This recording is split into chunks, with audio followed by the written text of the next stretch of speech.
ভাইরা, নওজওয়ানেরা, তরুণেরা, এ নবী পাকে প্রেমিকেরা, আল্লাহ পাক যেদিন কিয়ামত করে দেবে, ময়দানে মাশর হয়ে যাবে, হিসাব নিকাশটা হয়ে যাবে, জান্নাতীরা জান্নাতে চলে যাবে, জাহান্নামীরা জাহান্নামে চলে যাবে।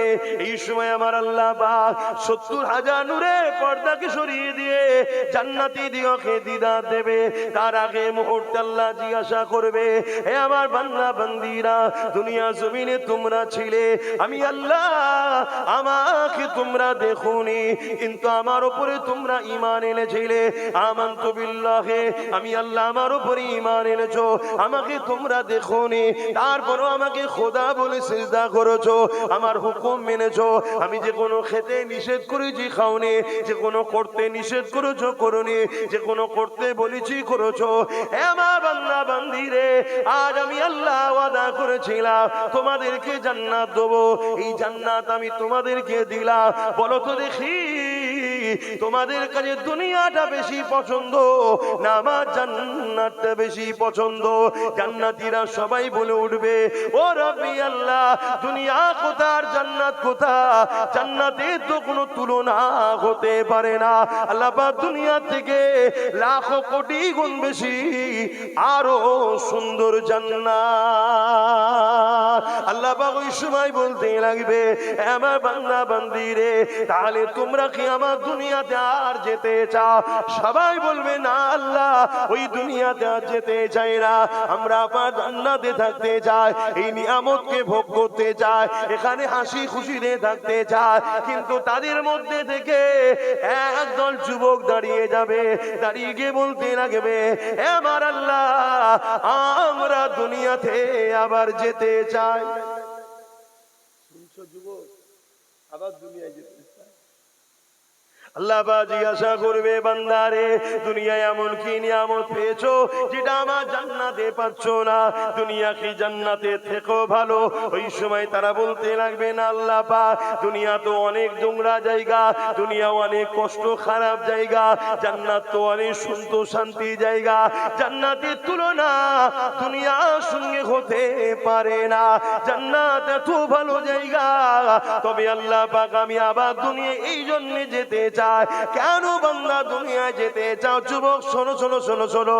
ওই সময় তারা বলতে লাগবে, ও রব্বি আল্লাহ পাক, দুনিয়ার জমিনে আপনার পক্ষে দাঁড়িয়ে আপনাকে খুশি করার জন্য আল্লাহ যে জানটা দিয়েছিলেন, ওই জানটা যখন আপনার পক্ষে দাঁড়িয়েছিল, আপনার পক্ষে থাকার জন্য, আপনার পক্ষে কথা বলার জন্য, আপনার হয়ে কথা বলার জন্য, আপনাকে পিয়ার করার জন্য যে জানটা আপনি দিয়েছিলেন, ওই জানটা যখন জালিমরা কেড়ে নিচ্ছিল, অর্থাৎ জালিমদের আঘাতে ওই শহীদটা যখন হয়ে যাচ্ছিল, জানটা যখন চলে যাচ্ছিল, আমাদের মনের মধ্যে এত খুশি হয়েছিল যে আল্লাহ দিয়া জান আমরা আমার আল্লাহর জন্য দিচ্ছি। এই যে টাইমে মজাটা পেয়েছিলাম, আল্লাহ, এই মজা জান্নাতে নাই, জান্নাতে নাই, এই দুনিয়ায় কি আপনার জন্য আবার জীবন দিতে চায়। আমার নওজওয়ানেরা, তরুণেরা, হে নবী পাকে প্রেমিকেরা, আল্লাহ নবী, নূহ নবী, দয়া নবী কতটা কষ্ট করেছে ইসলামের জন্য। হে নওজওয়ানেরা, ইসলাম বলতে আমরা কি বুঝি? ইসলাম বলতে বুঝি দাড়ি, টুপি, নামাজ, রোজা, মসজিদ, মাদ্রাসা, এটাকেই শুধু আমরা ইসলাম বুঝি। না না না, এটাও যেমন ইসলাম, মনে রাখবেন, তার আগে এই জমিনের উপর রাসূলুল্লাহ যখন এসেছিল, এই জমিনের মানুষগুলো জালিম হয়ে গিয়েছিল, এই জমিনের উপরে ইনসাফ ছিল না, এই জমিনের উপরে মানবতা ছিল না, এই জমিনের উপরে মা বাপের সম্মান ছিল না, এই জমিনের উপরে নারীর অধিকার ছিল না। বাপেরা নিজেরা নিজেদের নারী দিগকে জন্ত জন্ত পুঁতে দিত। এ যুবকেরা, তরুণেরা, আল্লাহ নবী তাদেরকে বুঝিয়েছে, বাবারা, তোমরা নারীগুলোকে জন্ত পুঁতে দিও না। নারী হলো আল্লাহ পাকের শ্রেষ্ঠ একটা নিয়ামত, যার ঘরেতে প্রথম কন্যা সন্তান হবে, এর মানে ওই নারীর বাবাকে আল্লাহ পাক জান্নাতে সুসংবাদ দিল। এ না জওয়ানেরা, তরুণেরা, আল্লাহ নবী জমিনের উপরে এসে মায়ের মর্যাদা ফিরিয়েছে, বাপের সম্মান ফিরিয়েছে। এই যে আজকে বাপগুলো আপনার ছেলে আপনাকে যে সম্মান এখনো দিচ্ছে, এটাই মাহফিল হয়। আমরা এসে বলি আল্লাহ নবী বলেছে বাপ হলো জান্নাতের দরজা, যে বাপকে বেজার করলো তার জন্য জান্নাতের দরজা আর খুলবে না। আমরা এসে বুঝাই আল জান্নাতু তাহতা আকদামুল উম্মাহাত, এ ছেলেরা মা হলো জান্নাত, যে মাকে বেজার করবে সে জান্নাত আর কোনোদিন পাবে না। কিন্তু যে মা বাপকে রাজি করবে, মান রাদি আনহু ওয়ালিদাহু ফালান আনহু রাদি, যে মা বাপকে রাজি করবে আমার আল্লাহ তাদের উপরে রাজি হয়ে যাবে। আল্লাহ নবী আরো জানাচ্ছে আন আবি উমামা আন্না রাসূলানে ওয়ালা ইয়া রাসূলুল্লাহ মা হাক্কুল ওয়ালিদাইনি আলা ওয়ালাদি ওয়ালা হুমা জান্নাতুকা নারুকা। এ বাবা ছেলেরা, এক ব্যক্তি আমার রাসূলুল্লাহকে এসে জিজ্ঞাসা করতে লেগেছে, ইয়া রাসূলুল্লাহ হাবিবাল্লাহ, মা বাপের উপরে ছেলেদের হক কি? আল্লাহ নবী জানিয়ে দিলেন হুমা জান্নাতুকা নারুকা, তোমরা যদি মা বাপকে বেজার করো, মা বাপকে আঘাত দাও, মা বাপকে কষ্ট দাও, তাহলে তুমি জাহান্নামী হয়ে যাবে। আর মা বাপকে যদি রাজি করো, মা বাপকে যদি খুশি করো, আমার আল্লাহ ওই ছেলেকে জান্নাতি বানিয়ে দেবে। ভাইরা, নওজওয়ানেরা, তরুণেরা, আল্লাহ ছাড়া অন্য কাউকে ভয় করবেন না। যারা শুধুমাত্র আল্লাহকে ভয় করে, ওয়ালিমান খাফা মাকামা রাব্বিহি জান্নাতান, আমার আল্লাহ তাদেরকে দুটো জান্নাত দেবে। এ নওজওয়ানেরা, তরুণেরা, এ নবী পাকের প্রেমিকেরা, আল্লাহকে ভয় করো, আল্লাহ ছাড়া অন্য কাউকে ভয় করবেন না। কেননা দুনিয়া জমিনটা দুদিনের, আজ আছেন কাল্লায়। মনে রাখবেন আল্লাহ পাকের ফায়সালা ছাড়া দুনিয়ার কারো কোনো ক্ষমতা নাই। আপনি যখন দুনিয়া জমিনে আসবে, তার থেকে কোটি কোটি বছর আগে আপনার যখন রূহটা তৈরি হয়েছে, এই রূহ তৈরি হওয়ার 50,000 বছর আগে আল্লাহ পাক আপনার তকদিরকে লিখে দিয়েছে কি হবে দুনিয়া জমিনে। আজকে দিনে সুরিয়া গ্রামে আমার জলসা ছিল 6টা থেকে 6:15 মধ্যে আমি ঢুকবো। এই যে 15-16 সেকেন্ড মিনিট পরে যে এসেছি, এটাও আল্লাহ পাকের খাতাতে লেখা রয়েছে। আমি আস্তে আস্তে কোন জায়গায় নামাজ পড়বো, কোথায় দাঁড়াবো, কোথায় কি করব, কোথায় খাবো, সব কিছু আমার আল্লাহ লিখে রেখেছিল। আমি খাবার 8 ঘন্টা আগে পর্যন্ত জানতাম না আমার সন্ধ্যার খাবারটা কোথায় হবে। যে জায়গাতে এক বড় কল্পনায় আসে রে, আজকে সন্ধ্যের খাবারটা সেই জায়গাতে আল্লাহ খাওয়ালো। কি খাবো সেটাও আল্লাহ লিখে রেখেছিল, সেই রেজেক্টে আল্লাহ আমাকে দিলে। এ যুবকেরা, তরুণেরা, আপনার কবে মরণ হবে, কবে কি খাবে, কোন জায়গায় আপনার মরণ হবে, কিভাবে হবে, সব কিছু আল্লাহ পাক তকদিরে লিখেছে। আপনি যদি জালিমের পক্ষে থাকেন, শক্তিশালী পক্ষে থাকে, নেতা নেত্রীর পক্ষে থাকে, বাদশার পক্ষে থাকে, যদি মনে করেন আমি এই পক্ষে থাকলে বেঁচে যাব, এটা আপনার ভুল ধারণা। আর আপনি যদি জালিমদের বিরুদ্ধে লড়াই করতে নেবে, আপনি যদি মনে করেন লড়াই করলে আমি মারা যাব, এটাও আপনার ভুল ধারণা। তার একটা ছোট্ট নমুনা দিই। ইসলামের একজন মহানায়ক, যিনার নাম হলো হযরতে সাইয়েদনা খালিদ বিন ওয়ালিদ। এই খালিদ বিন ওয়ালিদ যিনি একটা সময় রাসূলুল্লাহর বিরুদ্ধে ছিল, উহুদের যুদ্ধের ময়দানে এই খালিদ বিনের নেতৃত্বে আমার নবী পাকের সাহাবা হুজুরদের মধ্যে 70 জন সাহাবা হুজুর শহীদ হয়ে গিয়েছিল। এই খালিদ বিন ওয়ালিদ একটা সময় আবার হিদায়াত হয়ে যায়, পরিবর্তন হয়ে যায়। হয়ে যাবার পরে আমার রাসূলুল্লাহর পক্ষে দাঁড়িয়ে, ইসলামের পক্ষে দাঁড়িয়ে, আল্লাহর পক্ষে দাঁড়িয়ে 120 থেকে 25টা লড়াই করেছে। প্রতিটা লড়াইয়ে যখন খালিদ বিন ওয়ালিদ যেত, খালিদ বিন ওয়ালিদ বলতে লেগেছে, আমি দূরে কাদ নফল নামাজ পড়ে আল্লাহর কাছে দোয়া চাইতে থাকতাম, ও রব্বি আল্লাহ, আপনার দ্বীনের জন্য লড়াই করতে করতে, গরিবের পক্ষে লড়াই করতে করতে, আপনার সৃষ্টির পক্ষে লড়াই করতে করতে, আপনার হাবিবের পাশে দাঁড়িয়ে লড়াই করতে করতে আমি খালিদ বিন ওয়ালিদের আল্লাহ যেন শহীদের মরণটা নসিবে হয়। তুমি যদি একটা পৃথিবী কেন 100টা পৃথিবী পরিমাণও গুনাহ করে নিজে হাজির হও কিয়ামতের দিন, কিন্তু এই গুণটাও যদি তোমার থাকে যে আল্লাহ ও রাসূলকে সব থেকে বেশি ভালোবাসো, মনে রেখে দিও তোমার গুনাহ কিন্তু একদিন না একদিন মাফ হয়ে তোমাকে আল্লাহ জান্নাত যাবার সুযোগ করে দেবে। জোরে বলুন সুবহানাল্লাহ। আর যদি এই গুণটা না থাকে,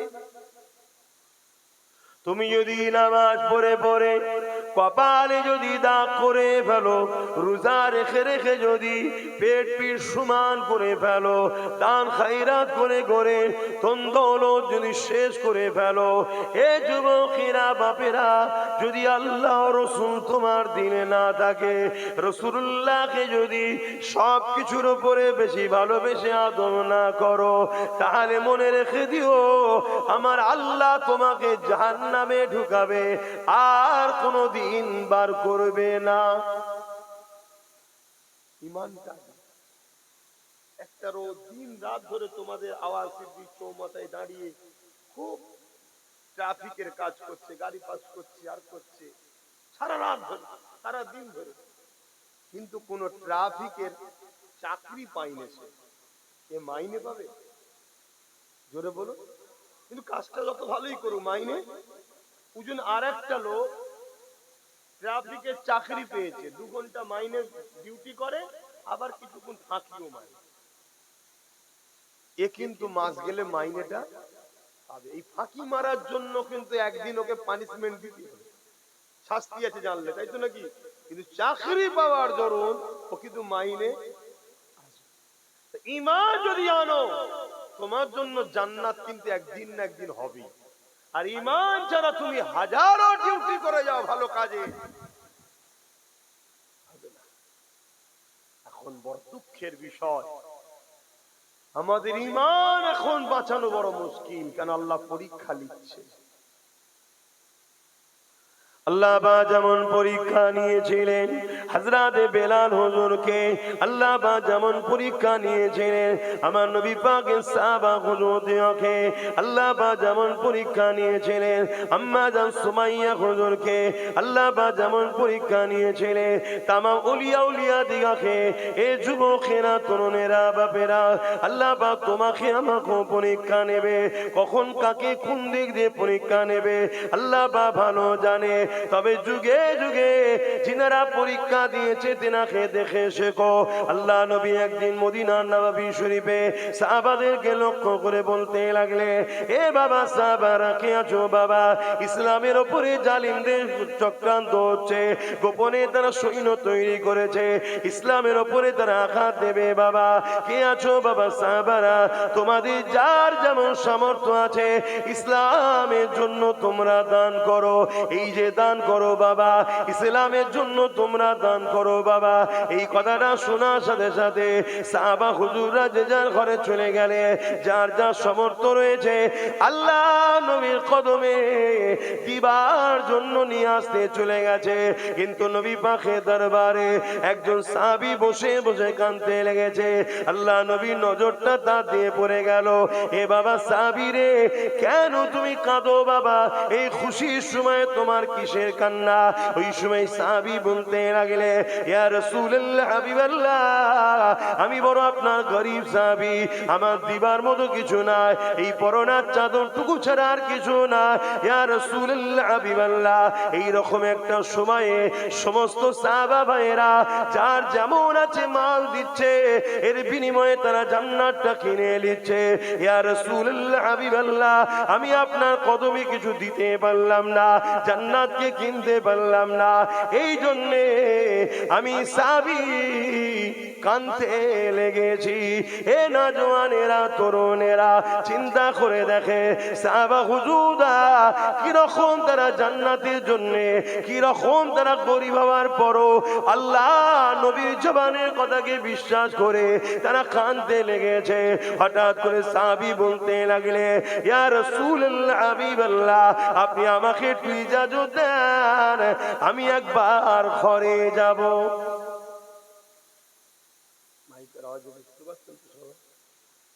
সাহাবী বললেন, হুজুর আমাকে ইজাজত দেন, আমি একটু ঘরে যাব।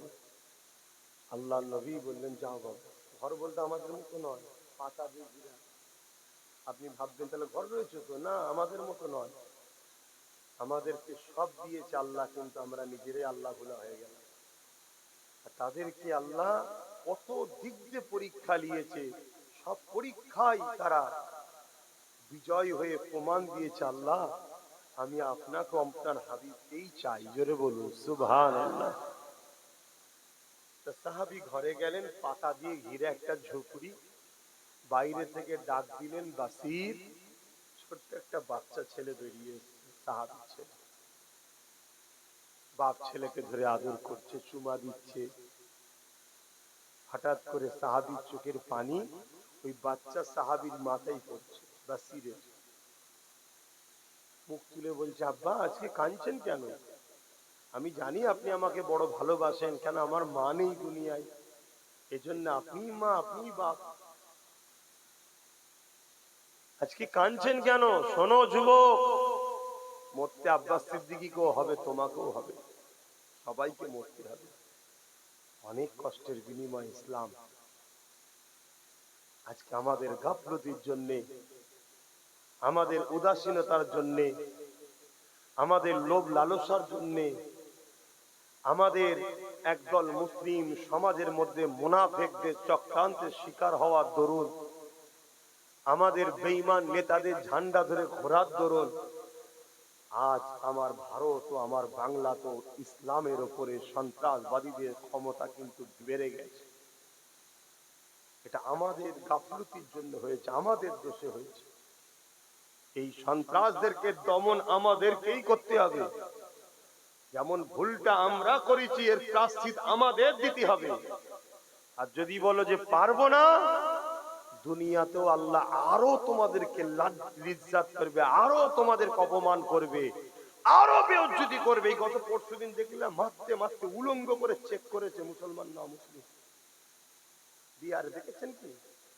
মারতে মারতে মারতে মারতে তাকে চেক করে মেরে কি বলে হসপিটালে ভর্তি। এগুলো আমাদের পাওনা। কিছুদিন আগে দেখলেন না, ব্রিকেটে প্যাটিস বিক্রি করছিল, মার খেলো এখানে, ও দুদিন পরে এখানেও জানে মেরে দেবে। সব কিছু আমাদের দোষে হয়েছে। আর এই পাপের প্রায়শ্চিত্ত কাদেরকে করতে হবে? আমাদেরকে। যদি চাও তোমার বাচ্চারা ইজ্জতের সাথে থাক এবং তোমার আখিরাত কামিয়াব হোক, তোমাকে প্রায়শ্চিত্ত করতেই হবে। ভুল আমি তুমি করেছি, কত কষ্ট সাহাবারা করে। ওই সময় বাসির জিজ্ঞেস করছে, আব্বা আপনি কাঁদছেন কেন? আল্লাহ নবী সাহাবী বলেন, বাবা ছেলেরে, আল্লাহ নবী দরবারে বসেছিলাম, রাসূলুল্লাহ সাহাবাদেরকে বলতে লাগলে, কে আছো বাবা ইসলামের জন্য মাল দাও, কে আছো বাবা ইসলামের জন্য মাল দাও। জালিমরা গোপনে গোপনে গোপনে গোপনে ইসলামের উপরে আঘাত করার জন্য, মুসলমানদেরকে হত্যা করার জন্য তারা শক্তিশালী মিশন তৈরি করে ফেলেছে, তারা শক্তিশালী দল তৈরি করেছে। এ বাবা সাহাবারা কে আছো মাল দাও। বাবা সাবিরে বাসিরে, জানো তো তোমার আব্বা বড় করে, আল্লাহ নবী বলেছিল এই লড়াইয়ে যারা মাল দেবে আল্লাহ তাদেরকে জমিন আসমানের মতো বড় বড় জান্নাত দেবে। এ বাবা বাসিরে, আমি তোমার আব্বা বড় গরিব বাবা, তুমি তো জানো পরনা চাদর ছাড়া কিছুই নাই। তাই বাবারে আমি মন স্থির করেছি, আমি রাসূলুল্লাহকে তো কিছুই দিতে পারলাম না, আমি রাসূলুল্লাহর কাছে গিয়ে সবাই মাল দিচ্ছে, আমি তোমার আব্বা নিজের জানটাকে ওই লড়াইয়ের জন্য দান করে দেব।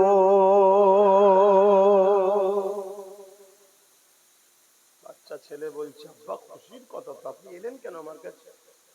বাবা তোর মা নেই, শেষবারের মতো একবার দেখা করতে আসে। আর আজকে বাপ যদি হক কথা বলতে যায় ছেলে পিছন থেকে টানে, আর ছেলে যদি হক কথা বলতে যায় বাপ পিছন থেকে টানে, যাস না বাবা, ঘরের লাল ঘরে থাকার জিনিস নাকি।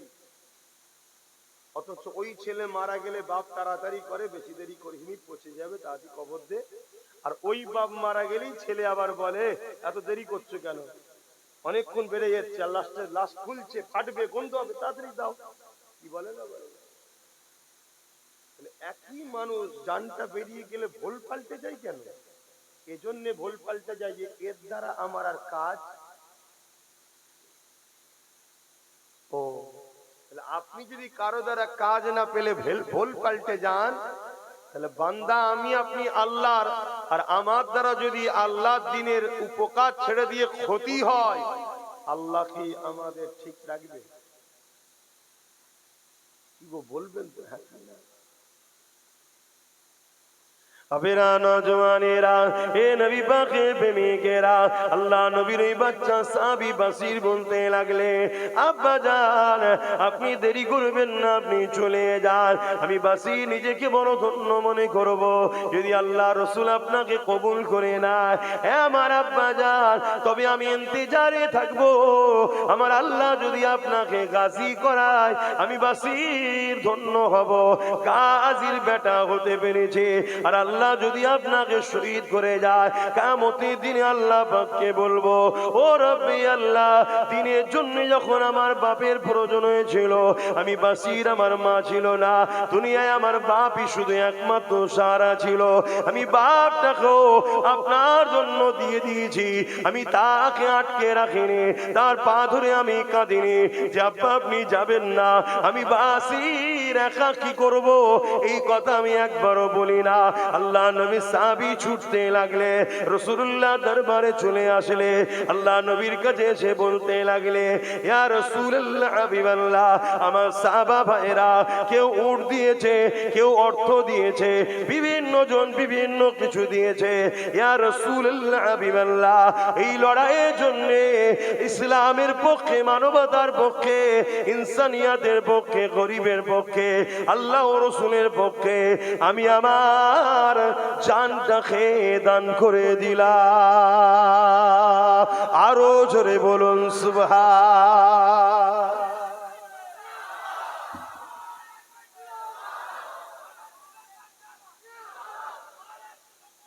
জিন্দাবাদ। ভাবো ভাইরা, এই আলোচনা কেন করা হচ্ছে? যাতে করে তোমাদের মধ্যে এই ভাবনাটা আসে যে আজ যদি আমরা জাগি, আজকের হাজারো ফেরাউনের রাতের ঘুম হারাম করে দিতে পারি, কিন্তু কাল যেদিন জাগবে সেদিন কিন্তু আর কিছু করার থাকবে না। কেন? সেদিন তোমার আমার ঈমান থাকবে কি সন্দেহ আছে? কথা বুঝে আসছো তো না? কেউ হারাম খাদ্য খাইয়ে খাইয়ে আমাদেরকে ঈমান দুর্বল করছে, কেউ বিভিন্ন পথ দিয়ে আমাদের ঈমান দুর্বল করছে, কেউ আমাদেরকে ভয় দেখিয়ে বেঈমান বানাচ্ছে। কাল আরো ভয়ানক দিন আসছে। এখন তো তবুও কেউ তোমায় বুঝাচ্ছে, কাল তো বাপ বুঝাবারও লোক পাওয়া যাবে না। কে কথা বলতে যাবে ভাই? কে কথা বলতে যাবে? দেখছো না মুসলমানদের দুশ্মন মুসলমানই। একটা ধর্মীয় মাহফিল হবে, জলসা হবে, সেখানেও কিলিকবাজি হচ্ছে না, হয়নি বল? তাহলে বলো দুশ্মন কারা আমাদের? তাহলে আজ তো তবুও কেউ হাল ধরেছে, চল ও বেরিয়ে গেছে, গাদ্দার তো কি হয়েছে, আমরা মরে গেছি নাকি? আজ তো কেউ তো হাল ধরে নিয়েছে। কি ধরেছে না ধরে না? কিন্তু যত দিন যাচ্ছে তত জালিম বাড়ছে। আর জুলুম তখন বাড়ে যখন হক বলার লোক সমাজে কমে। আজ যদি হক বলার লোক বাড়ে, সমাজে জুলুম কমে যাবে। আমার নওজওয়ানেরা, তরুণেরা, এ নবী পাকের প্রেমিকেরা, আল্লাহ নবী, নূহ নবী, দয়া নবী কতটা কষ্ট করেছে ইসলামের জন্য। এ নওজওয়ানেরা, ইসলাম বলতে আমরা কি বুঝি? ইসলাম বলতে বুঝি দাড়ি, টুপি, নামাজ, রোজা, মসজিদ, মাদ্রাসা, এটাকেই শুধু আমরা ইসলাম বুঝি। না না না, এটাও যেমন ইসলাম, মনে রাখবেন তার আগে এই জমিনের উপর রাসূলুল্লাহ যখন এসেছিল, এই জমিনের মানুষ কোন জালিম হয়ে গিয়েছিল, এই জমিনের উপরে ইনসাফ ছিল না, এই জমিনের উপরে মানবতা ছিল না, এই জমিনের উপরে মা বাপের সম্মান ছিল না, এই জমিনের উপরে নারীর অধিকার ছিল না। বাপেরা নিজেরা নিজেদের নারী দিওয়াকে জন্ত পুঁতে দিত। এ যুবকেরা, তরুণেরা, আল্লাহ নবী তাদেরকে বুঝিয়েছে, বাবারা তোমরা নারীগুলোকে জন্ত পুঁতে দিও না। নারী হলো আল্লাহ পাকের শ্রেষ্ঠ একটা নিয়ামত, যার ঘরেতে প্রথম কন্যা সন্তান হবে, এর মানে ওই নারীর বাবাকে আল্লাহ পাক জান্নাতে সুসংবাদ দিল। এ নওজওয়ানেরা, তরুণেরা, আল্লাহ নবী জমিনের উপরে এসে মায়ের মর্যাদা ফিরিয়েছে, বাপের সম্মান ফিরিয়েছে। এই যে আজকে বাপগুলো আপনার ছেলে আপনাকে যে সম্মান এখনো দিচ্ছে, এটাই মাহফিল হয়। আমরা এসে বলি আল্লাহ নবী বলেছে বাপ হলো জান্নাতের দরজা, যে বাপকে বেজার করলো তার জন্য জান্নাতের দরজা আর খুলবে না। আমরা এসে বুঝাই আল জান্নাতু তাহতা আকদামুল উম্মাহাত, এ ছেলেরা মা হলো জান্নাত, যে মাকে বেজার করবে সে জান্নাত আর কোনোদিন পাবে না। কিন্তু যে মা বাপকে রাজি করবে, মান রাদি আনহু ওয়ালিদাহু ফালান আনহু রাদি, যে মা বাপকে রাজি করবে আমার আল্লাহ তাদের উপরে রাজি হয়ে যাবে। আল্লাহ নবী আরো জানাচ্ছে আন আবি উমামা আন্না রাসূলানে ওয়ালা ইয়া রাসূলুল্লাহ মা হাক্কুল ওয়ালিদাইনি আলা ওয়ালাদি ওয়ালা হুমা জান্নাতু কানারুকা। এ বাবা ছেলেরা, এক ব্যক্তি আমার রাসূলুল্লাহকে এসে জিজ্ঞাসা করতে লেগেছে, ইয়া রাসূলুল্লাহ হাবিবাল্লাহ, মা বাপের উপরে ছেলেদের হক কি? আল্লাহ নবী জানিয়ে দিলে হুমা জান্নাতু কানারুকা, তোমরা যদি মা বাপকে বেজার করো, মা বাপকে আঘাত দাও, মা বাপকে কষ্ট দাও, তাহলে তুমি জাহান্নামী হয়ে যাবে। আর মা বাপকে যদি রাজি করো, মা বাপকে যদি খুশি করো, আমার আল্লাহ ওই ছেলেকে জান্নাতি বানিয়ে দেবে। আরো জোরে বলুন সুবহান। জিন্দাবাদ আল্লাহ। এই যে আমরা এসে শিখাই, রসুলের কথা বলি, আজও আমাদের যুবকরা যারা শোনে, যারা রসুলকে মানে, তারা তবুও মা বাপকে এখনো পিয়ার করে। কিন্তু বাপ মারও তো উচিত যে আমার বাচ্চা যেন আল্লাহ রসুলের বিরুদ্ধে না যায়, ছোটবেলা থেকে ট্রেনিং দেওয়া দরকার আছে না? না, ওটাও তো মাথায় রাখা দরকার। স্কুলে যাচ্ছিস যা, কলেজে যাচ্ছিস যা, ইউনিভার্সিটিতে যাচ্ছিস যা, খবরদার আল্লাহ রসুলের বিরুদ্ধে যারা হবে তাদের সঙ্গে বন্ধুত্ব করবি না। একটা হিন্দু, একটা সাঁওতাল, একটা বাগদি, বিভিন্ন ধর্মের লোক আল্লাহ রসুল মানে নে, এটা ভিন্ন বিষয়। ও মানে নে, ভুল করছে কি ঠিক করছে ও জবাব দেবে।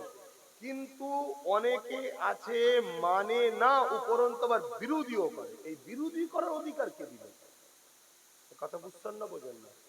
এই যারা বিরোধী করবে, প্রকাশ্য খুলে আম দুশ্মনী করছে, এটা জানার পরও তাদের সঙ্গে মিশতে নিষেধ। অনেক মুসলমান আছে যারা আল্লাহ রসুলের বিরুদ্ধে খুলে আম কাজ করছে, আছে না? এইগুলো আজও আমরা শিখাচ্ছি, তাই তো আপনারা রাসূলুল্লাহর মহব্বত আপনাদের ছেলেদের অন্তরে পাচ্ছেন, তাই তখনও সভ্যতা আছে। কিন্তু সমাজ তো চাই না এখানে ইসলাম থাক। কি চাই?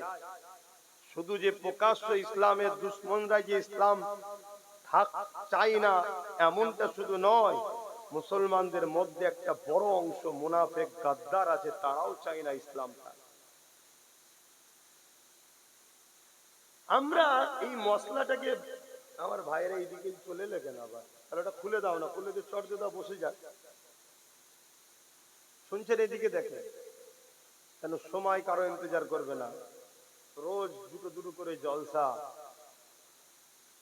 শরীরও আজ চলছে। আর প্রত্যেকটা জায়গায় গেলে আল্লাহর পরে সিস্টেম দেখো কেমন, যেখানেই যাই কম বেশি ছাল দেয়। আর আজকে ঘর থেকে আনতে ভুলে গেছি, আজকে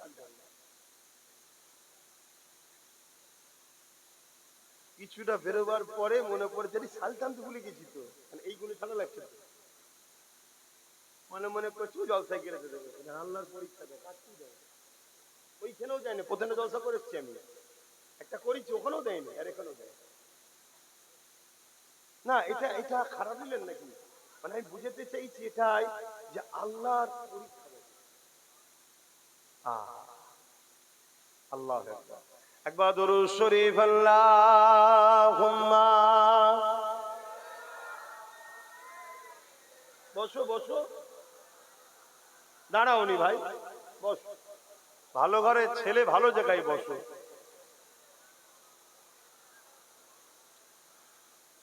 মধুর চেয়েও মধুর আরো আমার নবীর নাম, আমার নবীর নাম। মধুর চেয়েও মধুর আরো আমার নবীর নাম, আমার নবীর নাম।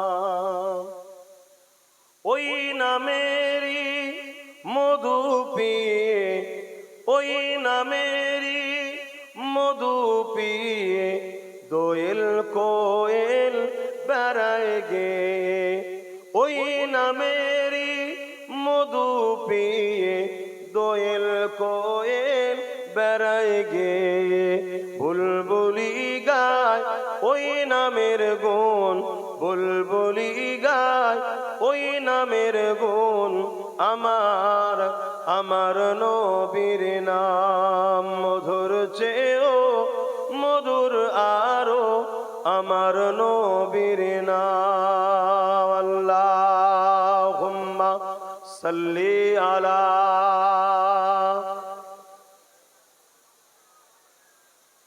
জবান খুলে ওয়ালা আলে।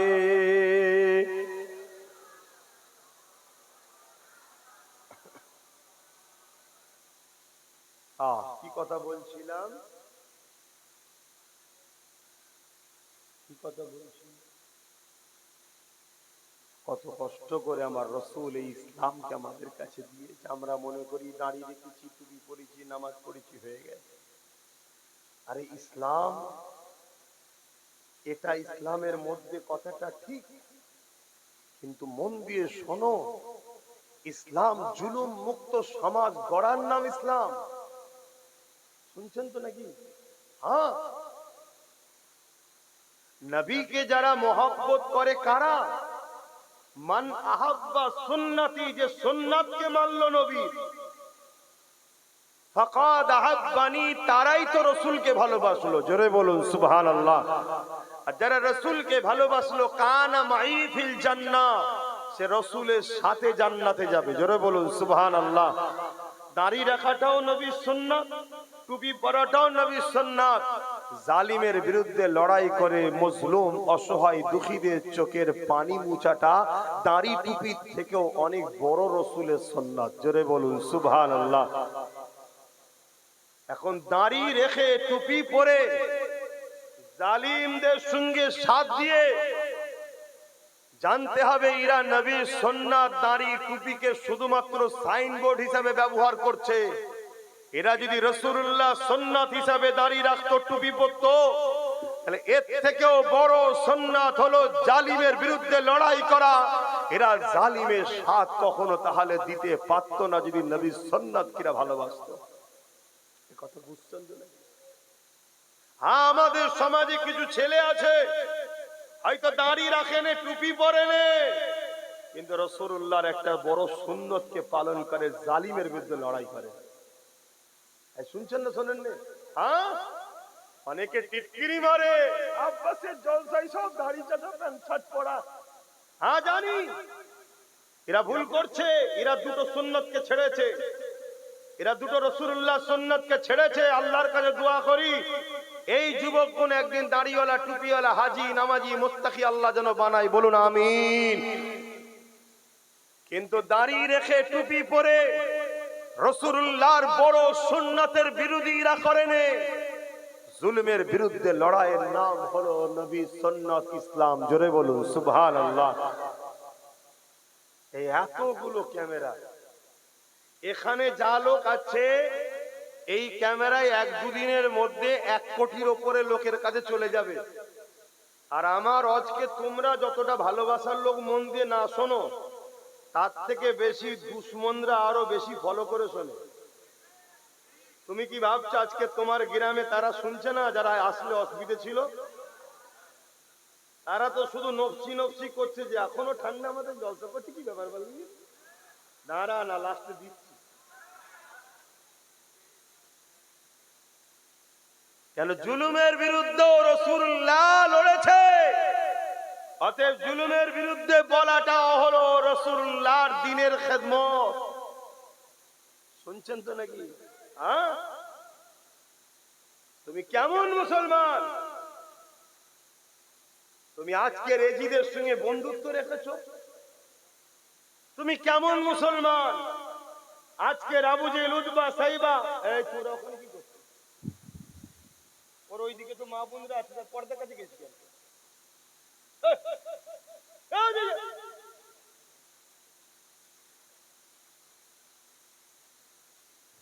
ও তো মা বোনরা আছে নাকি? তাহলে ওখানে কেন চলে যায়? এই বীজখানে ডিস্টার্ব হয়ে গেলেই না অজের লাইন কারি সাহেব ভালো বুঝতে পারবে, যারা ওয়াজ করে তারা ভালো বোঝে। আর আমি তো আবার আরো বেশি উল্টো হয়ে যায়। কেন? আল্লাহ কারে ভাইয়ের আল্লাহ অনেক ভালো রাখুক, দোয়া করি। আমার মাথায় যা লোড, এই লোড আমার আরো খারাপ করে দেয়। মানে আমি ওয়াজ করি এখানে, কিন্তু আমি ঘুরি আরো দুনিয়ায়। একটা মন দিয়ে ওয়াজ হয়, আল্লাহ জানে কটা মন আছে, একটাই মনই ঠিক। মানে বুঝাতে চাইছি, হাজারো দিকে ওয়াজ করতে করতে খেয়াল রাখতে কি যে হবে আল্লাহ জানে। কিন্তু চেষ্টা হলো আমাদের কাজ। চেষ্টা কি? ফাইসাল্লাহ আমার কাজ না আপনার কাজ? ফাইসাল্লাহটা কার? আল্লাহ। রোগ হয়েছে, ডাক্তারের কাছে লিখে আছে, ডাক্তার চেষ্টা করছে, ভালো হবে না হবে না এটা কার দায়িত্ব? ফাইসাল্লাহ আল্লাহর হাতে। তো যাক ভাই, যে কথা বলছিলাম, আমার রাসূল পাক সাল্লাল্লাহু আলাইহি সাল্লাম অনেক কষ্ট করেছে। আল্লাহ নবীর জীবনী খুলে দেখো, ইসলামের জন্য রাসূল পাক উহুদের ময়দানে গিয়ে দান্দা মুবারক শহীদ হয়েছে। আহা, দয়াল নবীর চেহারা মুবারক রক্তে ভরে গেছে। হে নবীর উম্মত, তোমার বিবেক একটু কাঁদে না? তোমাকে একবারও কি তোমার দিল ধাক্কা দেয় না যে রাসূল উহুদের ময়দানে গিয়েছিল ইনসাফের জন্য, মানবতার জন্য, ন্যায়ের জন্য, গরিবের জন্য, দুঃখীর জন্য, এতিমের জন্য? আমার রাসূলের জীবনে একটা লড়াই নেই কোন ধর্মের বিরুদ্ধে রাসূল লড়েছে। শুনছেন তো? উপরন্ত আমার রাসূল মদিনা সনদ করেছিল যে কেউ কারো ধর্মের উপরে আঘাত দেবে না, কোন গোত্র বা কোন ধর্মের উপরে আঘাত দেবে না, এই চুক্তিবদ্ধ করেছে। আমার রাসূল যতবার লড়েছে আল্লাহর সৃষ্টিকে বাঁচাবার জন্য, এতিমের জন্য, বিধবার জন্য, গরিবের জন্য, মজলুমের জন্য, দুঃখীর জন্য। সেই দুঃখী অমুসলিম আমার রাসূলকে মানে নেই তখন, কিন্তু সে অসহায়, রাসূল তার জন্যও লড়েছে। জোরে বলুন সুবহানাল্লাহ। তারিখে হাদিস দেখো, দুনিয়া যখন জুলুম মুক্ত হয়েছে, সন্ত্রাস মুক্ত হয়েছে, আতঙ্কবাদ মুক্ত হয়েছে, রেপ মুক্ত হয়েছে, নেশা মুক্ত হয়েছে, দুর্নীতি মুক্ত হয়েছে, খুন মুক্ত হয়েছে, পাপাচার মুক্ত হয়েছে, আমার আল্লাহ তখন নবীকে দাওয়াত দিয়েছে, বন্ধু এবারে মেরাজে আসেন। সুবহানাল্লাযী আসরা বিআবদিহি লাইলাম মিনাল মসজিদিল হারামি ইলাল মসজিদিল আকসা। এই যে কোরআনের আয়াতে আল্লাহ পাক জানাচ্ছে তার হাবিবকে তখন দাওয়াত দিয়ে গেছে। নিয়ে গিয়ে তখন বলেছে, হাবিব জমিনের তো জঙ্গল বন্ধ, পরিষ্কার হয়ে গেছে, খুনিরা নাই, চোরেরা নাই, দুর্নীতিবাজরা নাই, জালিমরা নাই, সন্ত্রাসরা নাই, অত্যাচার বন্ধ হয়ে গেছে। যান, নামাজ নিয়ে যান, রোজা নিয়ে যান, সাহাবাদেরকে পড়তে বলেন। জোরে বলুন সুবহানাল্লাহ। তা নামাজ যেমন পড়বো, রোজা যেমন রাখবো, আমার পাড়ার এতিমের হক মারা যাচ্ছে, যে মারছে তার বিরুদ্ধে যুদ্ধ করবেন না? এটা কি ইসলাম নয়?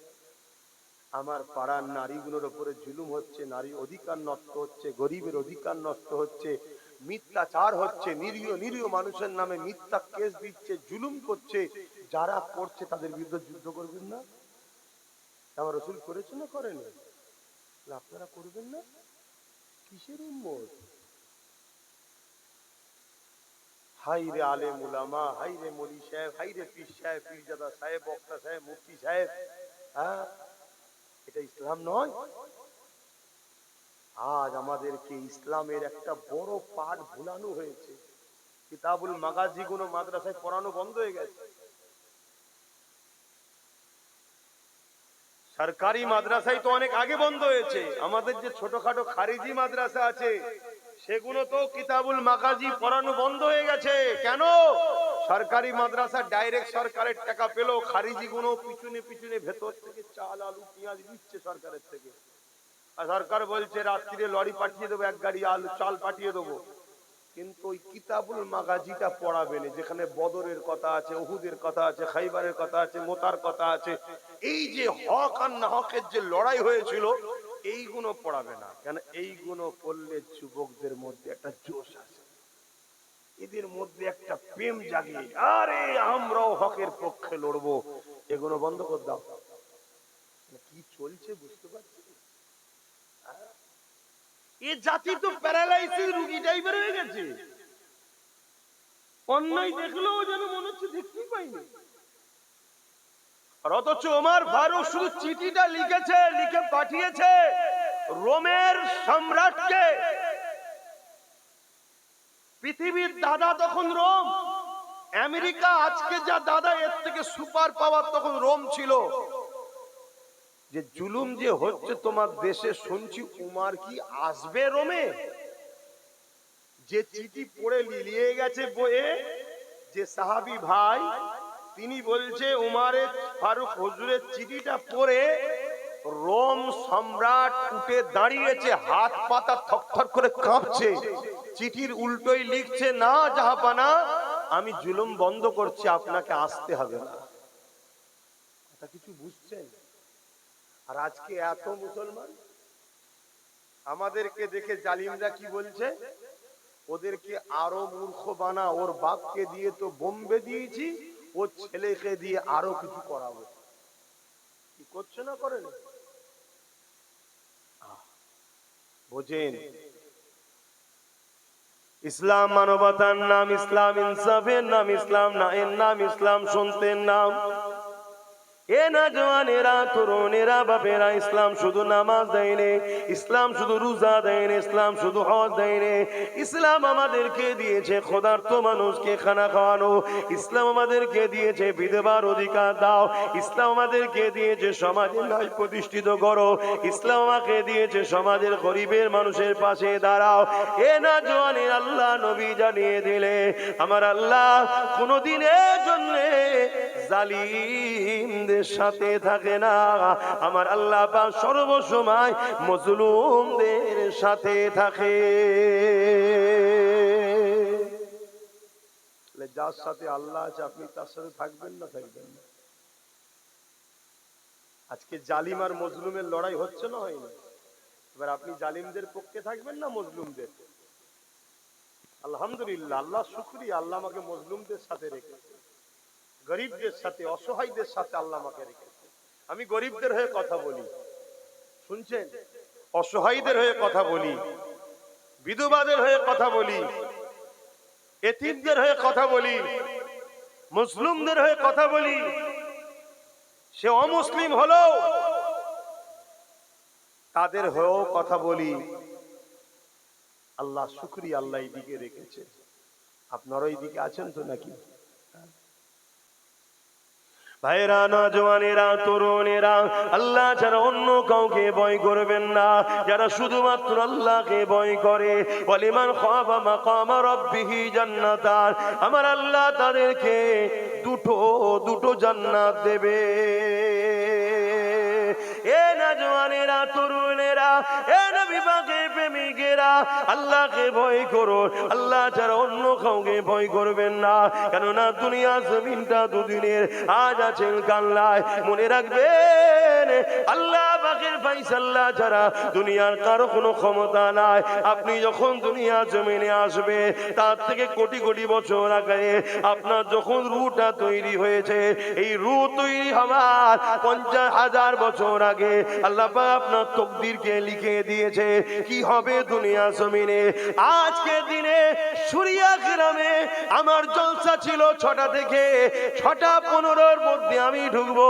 এই যে 15-16 সেকেন্ড মিনিট পরে যে এসেছি, এটাও আল্লাহ পাকের খাতাতে লেখা রয়েছে। আমি আস্তে আস্তে কোন জায়গায় নামাজ পড়বো, কোথায় দাঁড়াবো, কোথায় কি করব, কোথায় খাবো, সবকিছু আমার আল্লাহ লিখে রেখেছিল। আমি খাবার আধ ঘন্টা আগে পর্যন্ত জানতাম না আমার সন্ধ্যার খাবারটা কোথায় হবে। যে জায়গাতে এক বড় কল্পনায় আসে রে, আজকে সন্ধ্যের খাবারটা সেই জায়গাতে আল্লাহ খাওয়ালো। কি খাবো সেটাও আল্লাহ লিখে রেখেছিল, সেই রেজেক্টে আল্লাহ আমাকে দিলে। এ যুবকেরা, তরুণেরা, আপনার কবে মরণ হবে, কবে কি খাবে, কোন জায়গায় আপনার মরণ হবে, কিভাবে হবে, সবকিছু আল্লাহ পাক তকদিরে লিখেছে। আপনি যদি জালিমের পক্ষে থাকেন, শক্তিশালী পক্ষে থাকে, নেতা নেত্রীর পক্ষে থাকে, বাদশার পক্ষে থাকে, যদি মনে করেন আমি এই পক্ষে থাকলে বেঁচে যাব, এটা আপনার ভুল ধারণা। আর আপনি যদি জালিমদের বিরুদ্ধে লড়াই করতে নেবে, আপনি যদি মনে করেন লড়াই করলে আমি মারা যাব, এটা আপনার ভুল ধারণা। তার একটা ছোট্ট নমুনা দিই। ইসলামের একজন মহানায়ক, যিনার নাম হলো হযরতে সাইয়েদনা খালিদ বিন ওলীদ। এই খালিদ বিন ওলীদ, যিনি একটা সময় রাসূলুল্লাহর বিরুদ্ধে ছিল, উহুদের যুদ্ধের ময়দানে এই খালিদ বিনের নেতৃত্বে আমার নবী পাকের সাহাবা হুজুরদের মধ্যে 70 জন সাহাবা হুজুর শহীদ হয়ে গিয়েছিল। এই খালিদ বিন ওলীদ একটা সময় আবার হিদায়াত হয়ে যায়, পরিবর্তন হয়ে যায়। হয়ে যাবার পরে আমার রাসূলুল্লাহর পক্ষে দাঁড়িয়ে, ইসলামের পক্ষে দাঁড়িয়ে, আল্লাহর পক্ষে দাঁড়িয়ে 120 থেকে 25টা লড়াই করেছে। প্রতিটা লড়াইয়ে যখন খালিদ বিন ওলীদ যেত, খালিদ বিন ওলীদ বলতে লেগেছে, আমি দূরে কাজ নফল নামাজ পড়ে আল্লাহর কাছে দোয়া চাইতে থাকতাম, ও রব্বি আল্লাহ, আপনার দ্বীনের জন্য লড়াই করতে করতে, গরিবের পক্ষে লড়াই করতে করতে, আপনার সৃষ্টির পক্ষে লড়াই করতে করতে, আপনার হাবিবের পাশে দাঁড়িয়ে লড়াই করতে করতে আমি খালিদ বিন ওলীদের আল্লাহ যেন শহীদের মরণটা নসিবে হয়। এই যে যতগুলো লোক আছি আমাদের এখানের মধ্যে, কে কে আছে যে কোনোদিন মরবে না? বলবেন একটা লোক নেই এর মধ্যে যে সারা জীবন থাকবে, সবাই মরে যাবে। তাই ও আবার বলছে সে ওলি নেই, যেন ওলি বেঁচে থাকে নাকি। মরণ তো সবার হবে নাকি? আস্তে, অত বেশি বকার ভালো না। সুযোগ দিয়েছি বলে কাঁধে উঠতে যাওনি আবার, শুনছেন তো নাকি? তাহলে মরণ তো সবারই হবে। কিন্তু খালিদ বিন ওলীদ বলছে, আমি প্রতিটা যুদ্ধ 120 থেকে 25টা লড়াই করেছি। ও লড়াই তো লড়াই, কেমন লড়াই শুনবেন, একটা লড়াইয়ের কথা বলছি। ওই রোম এম্পায়ারদের সঙ্গে লড়াই হচ্ছে। খালিদ বিন ওলীদের সৈন্য সংখ্যা হচ্ছে, উনি নেতৃত্ব দিচ্ছে 3000, আর রোম এম্পায়ারদের সৈন্য সংখ্যা হচ্ছে 2 লক্ষ। এই লড়াইয়ে তো খালিদ বিন ওলীদের নেতৃত্বে আল্লাহ আমাদের বিজয় দিয়েছে। জোরে বলুন সুবহানাল্লাহ। খালিদ বিন ওলীদ বলছে, আমি এত দোয়া চাইছি যে আল্লাহ যদি আমার শহীদ নসিব করে, শহীদ নসিব করে। কেন শহীদের মরণটা হলো সব থেকে উত্তম মরণ, যে মরণ কিয়ামতের দিনে ওই অবস্থায় উঠাবে যে অবস্থায় দুনিয়াতে সে ইন্তেকাল করেছে, ওই অবস্থায় তাকে উঠানো হবে এবং বেহিসাব জান্নাত যাবে। জোরে বলুন সুবহানাল্লাহ। যে কঠিন দিন, মাথার গিলুগুলো গলে গলে নাক দিয়ে পড়বে, শরীর থেকে পাসিনা ঝরতে থাকবে। এই কঠিন দিনে তো যেখানে সবাই নফসি নফসি, আমার কি হবে, আমার কি হবে। হে যুবক, ওই দিনে আল্লাহ রসুলের জন্য যারা কুরবান হয়েছে, আল্লাহ রসুলের জন্য কুরবান মানে এতিমের উপরে জুলুম হয়েছে, তুমি এতিমের পক্ষে দাঁড়িয়েছো। জালিম যদি দেশের প্রধানমন্ত্রী হয় তারও বিরুদ্ধে লড়েছো। যেখানে দেখেছো অসহায়ের উপরে জুলুম হয়েছে, গরিবের হক মারা হচ্ছে, তুমি গরিবের পক্ষে আওয়াজ তুলেছো। আর আওয়াজটা যদি রাজ্যের সিএম এর বিরুদ্ধে হয় যে তুমি ছোট মানুষ এত বড় নেতা না, আমি ও নেতাকে আমি চিনি না, আমি এতটুকু জানি এর পাশে দাঁড়ালে আল্লাহ খুশি হয়, আল্লাহর খুশির জন্য আমি এর পাশে দাঁড়াবো। এই নিয়তটাই ছিল তোমার বড়। এই কামিয়াবি যদি তুমি করতে পারো, এমনও হতে পারে আল্লাহ তোমায় গাজীও বানাবে। গাজী হলে দুনিয়ায় মালও পাবে, ইজ্জতও পাবে, আবার পরকালে জান্নাতও পাবে। জোরে বলুন সুবহানাল্লাহ। কিন্তু শহীদ এত বড় সম্মান, আল্লাহ রসুল বলছেন পিপিলিকা কামড়ালে যেমন মানুষের কষ্ট বুঝে যায়, ওর থেকেও কম কষ্ট হলো শহীদ যখন হয় ওর জানটা বেরোয়, ওর থেকেও কম কষ্টে জান বেরিয়ে যায়। জোরে বলুন সুবহানাল্লাহ। ভাইরা, নওজওয়ানেরা, তরুণেরা, এ নবী পাকে প্রেমিকেরা, আল্লাহ পাক যেদিন কিয়ামত করে দেবে, ময়দানে মাশর হয়ে যাবে, হিসাব নিকাশটা হয়ে যাবে, জান্নাতীরা জান্নাতে চলে যাবে, জাহান্নামীরা জাহান্নামে চলে যাবে। এই সময় আমার আল্লাহ পাক ৭০,০০০ নূরের পর্দাকে সরিয়ে দিয়ে জান্নাতি দিগকে দিদার দেবে।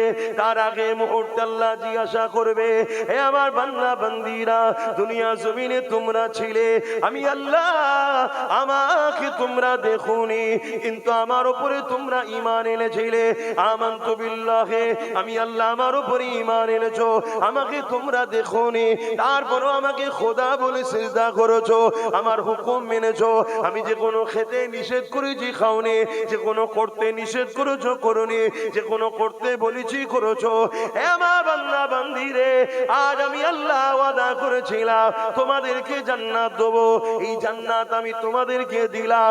বলো তো দেখি তোমাদের কাছে দুনিয়াটা বেশি পছন্দ না আমার জান্নাতটা বেশি পছন্দ?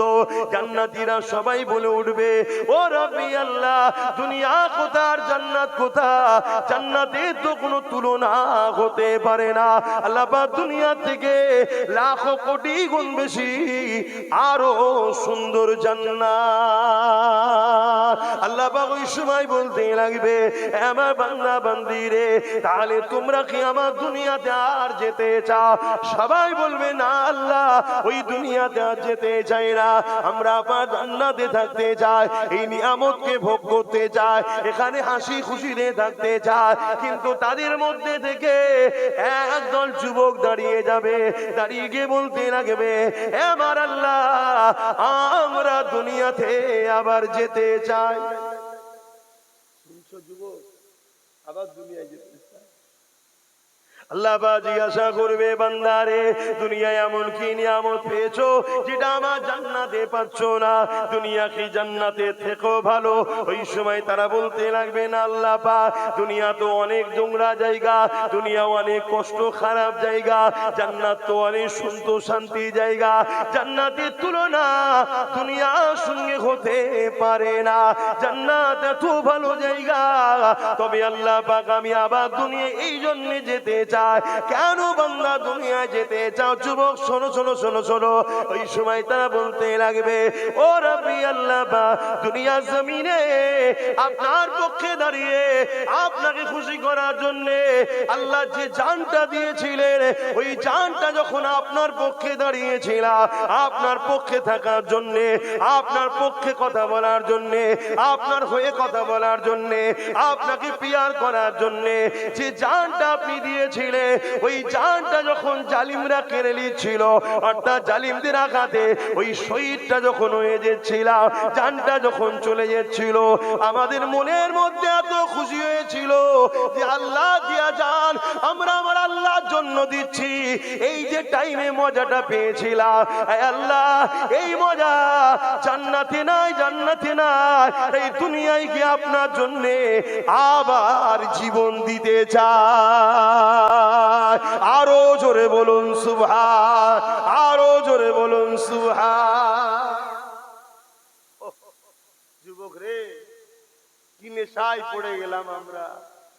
এ ধোকা, এ ধোকা, এ দুনিয়া ধোকা, এ দুনিয়ার ধোকায় পড়ে গেলাম। মুসলিম ঘরের ছেলে আজকে মসজিদ মাদ্রাসা কবরস্থানে দুশ্মন হয়ে গেলাম।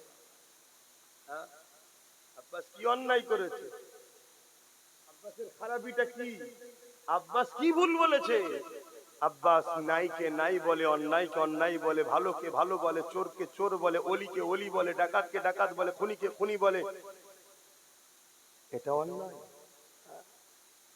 কিন্তু আজ আমার কওমের এক শ্রেণী মানুষের কাছে এটাই তো অন্যায় হয়ে করে ফেলেছি আমি, যে আপনি আসবেন, নামাজের কথা বলবেন, রোজার কথা বলবেন, দোয়া করবেন, চলে যাবেন।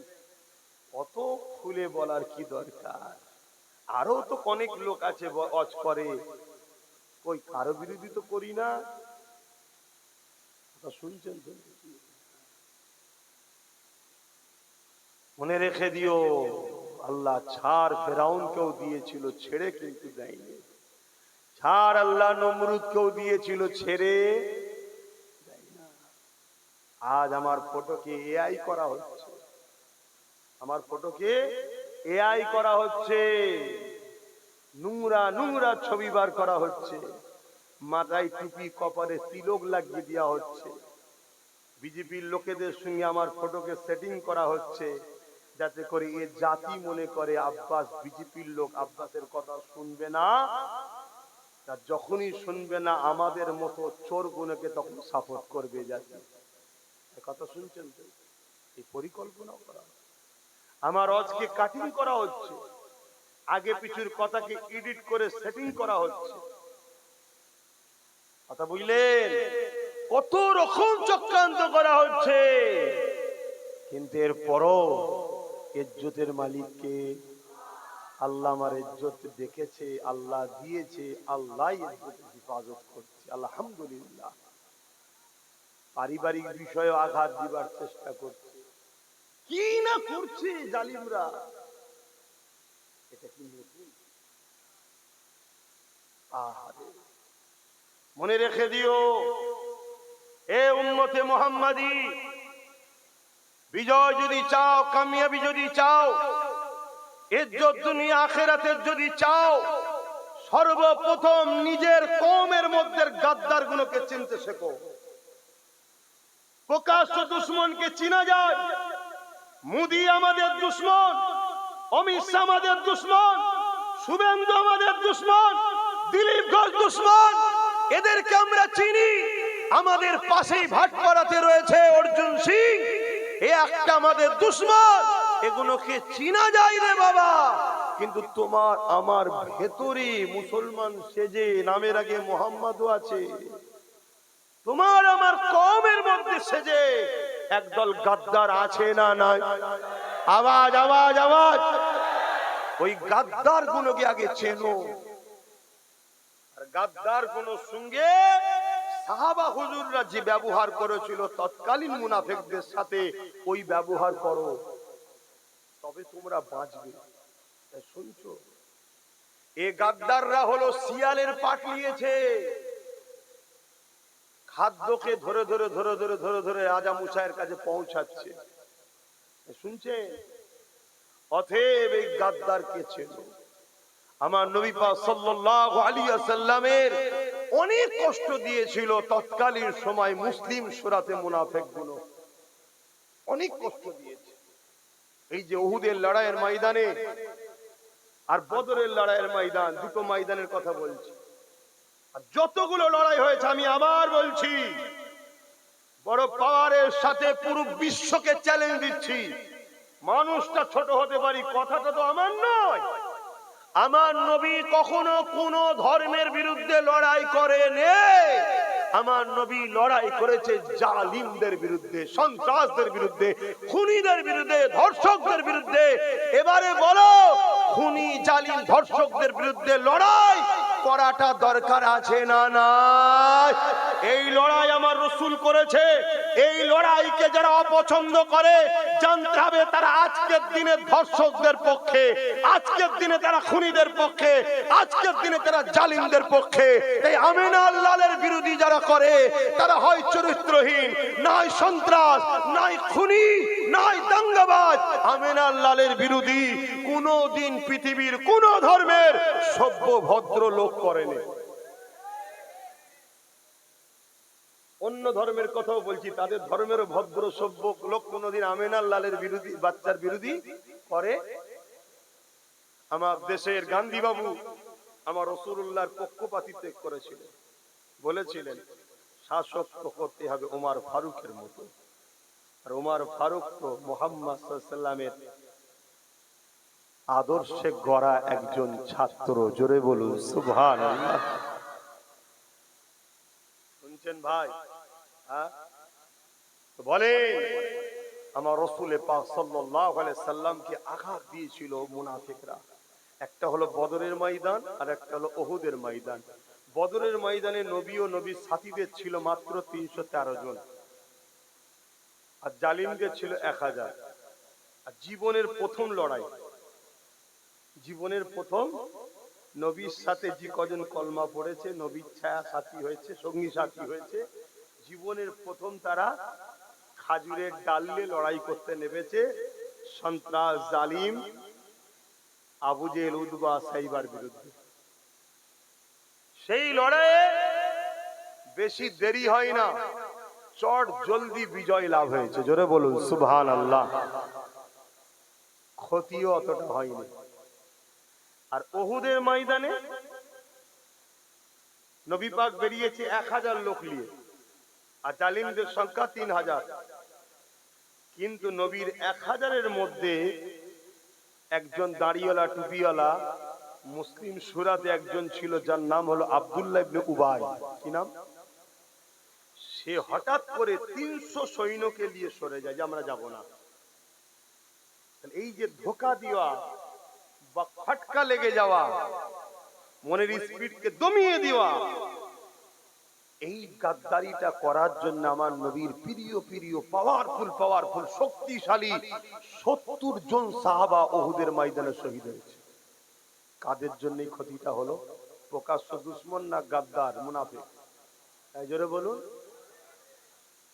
আমাদের মধ্যেই মুনাফিক আছে না? আমরা আরো অনেক দূরে চলে যেতাম, মুনাফিকরা ভেতরে ঢুকে গিয়ে আমাদেরকে ধোঁকা দিয়ে দেয়, আমাদের স্পিডকে দমিয়ে দেয়। এই মুনাফিক চেনো, এই মুনাফিক চেনো। আল্লাহ নবী বলেছে আমার উম্মত দাবিদারদের মধ্যে 73 দলে বিভক্ত হয়ে যাবে। বনি ইসরাইল কওমের দলেরা ছিল 72, আমার উম্মতের মধ্যে 73 দলে বিভক্ত হয়ে যাবে। 73 দলেই নামাজ, 73 দলেই টুপি, 73 দলেই না দাড়ি, 73 দলেই পাগড়ি, 73 দলেই রোজা থাকবে, কোরআন শিক্ষা, হাদিস শিক্ষা, মসজিদ মাদ্রাসা সব থাকবে। এরপরও 72টা দল জাহান্নামে যাবে। আজ আমাদের সমাজে এমন নামাজি আছে, এমন রোজাদার আছে, এমন মসজিদ বানানেওয়ালা রয়েছে, এমন জলসা করনেওয়ালা রয়েছে, জলসার মাহফিল দেনেওয়ালা রয়েছে, যা সব রয়েছে, অথচ আজকের ইসলামের খুলেআম দুশমন বিজেপি ও টিএমসির সাথে এখনো তারা সাথ দিয়ে চলছে। এরকম মুনাফিক গাদ্দার আছে না নাই? আওয়াজ দিয়ে বলুন আছে না নাই? আমার পাশে আপনাদের বিজেপি ইসলামের দুশ্মন না? দুশ্মন না। ইসলামের যে দুশ্মন হয় সে জালিম নয়? জোরে বলে। মমতা ইসলামের দুশ্মন না? দুশ্মন নয়। এ তো বিরাট বড় দুশ্মন। ও তো প্রকাশ্য দুশ্মন, আমরা অনেক দিন ধরে জানি।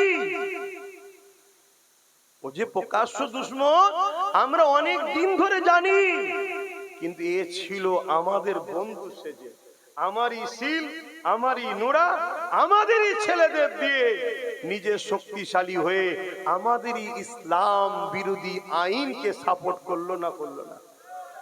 তাহলে এ দুশ্মন নয়? এ জালিম যে ইসলামের হয় সে দুশ্মন নয়? তাহলে এই ইসলামের দুশ্মনদেরকে যারা সাপোর্ট করে তারা কি মুনাফিক নয়? তারা কি মুমিন মুসলমান ইমানদার থাকতে পারবে? এজন্য আমি বলেছি দিদি মোদিকে যারা ভোট দেবে তারা হলো বেঈমান। কথা কিছু ভুল বলে ফেলিনি তো? কেন আপনারা সব তো অনেক বড় বড় মুফতি মৌলানা। কি এবারে এই কথা যখনই বলবো, এই কথা শুনে কোনো অমুসলিমের কষ্ট হচ্ছে না? কষ্ট হচ্ছে দেখুন আমার পাড়া, আমার গ্রামে কিছু মুনাফিক মুসলমানদের কষ্ট হচ্ছে না? হয়নি? তারা বলছে মুদির কথা বলে বলুক, দিদির কথা বলবে কেন? আজান হচ্ছে, মাইক বন্ধ আছে।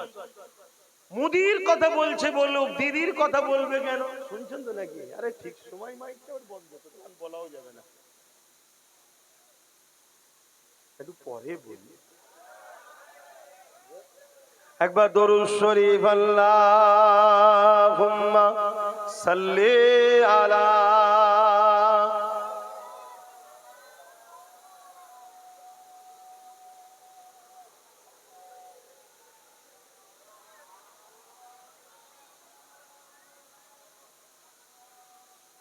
আজানটা হয়ে যাক, এক মহল্লায় আজান হচ্ছে।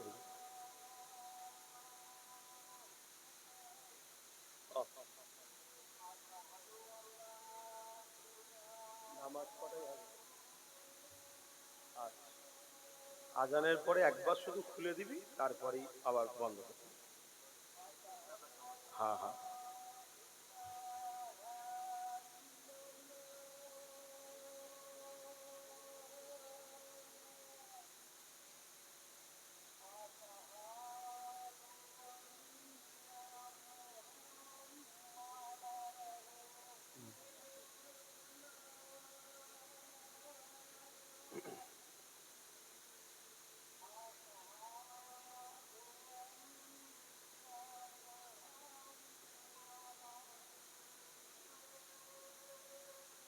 সাল্লাল্লাহু আলাইহি ওয়াসাল্লাম।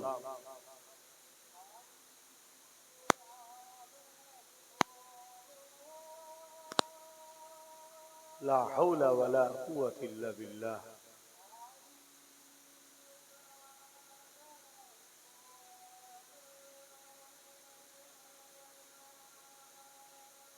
লা হাওলা ওয়ালা কুওয়াতা ইল্লা বিল্লাহ।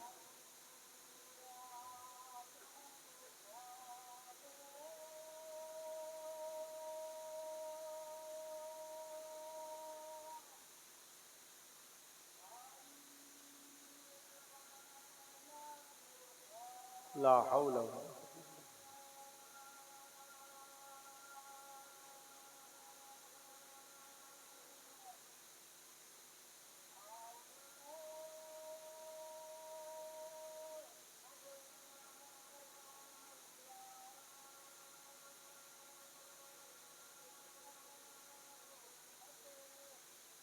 আল্লাহু আকবার, আল্লাহু আকবার।